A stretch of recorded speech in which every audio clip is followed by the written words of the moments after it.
સિંધુનગર મોક્ષ મંદિર ખાતે હવન તથા ડાકડમરૂનું ભવ્ય આયોજન કરાયું। દર વર્ષની માફક આ વર્ષે પણ ભાવનગર શહેરના સિંધુનગર મોક્ષ મંદિર ખાતે ધજા ચડાવવાની તથા હવન તથા ડાકડમરૂનું ભવ્ય આયોજન કરાયું હતું, જેમાં તારીખ 23/3/2024ને શુક્રવારે સવારે 8 કલાકે હવન, ત્યારબાદ ધજા ચડાવવાનું અને ત્યારબાદ રાત્રે ભવ્ય ડાકડમરૂનું આયોજન કરવામાં આવ્યું હતું। આ ઉપરાંત ભક્તજનો માટે પ્રસાદીની પણ વ્યવસ્થા કરવામાં આવી હતી, જેમાં જયશ્રી મેલડીમાં ગ્રુપ સિંધુનગર દ્વારા ભારે જહેમત ઉઠાવવામાં આવી હતી। આ શુભ પ્રસંગે માતાજીના હવન તથા ડાકડમરૂમાં ભારે સંખ્યામાં શ્રદ્ધાળુઓ ભાઈઓ બહેનો જોડાયા હતા।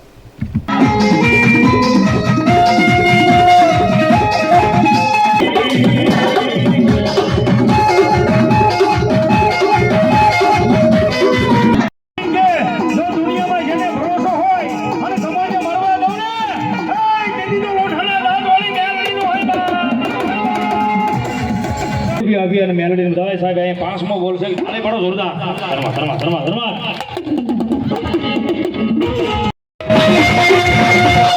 Mama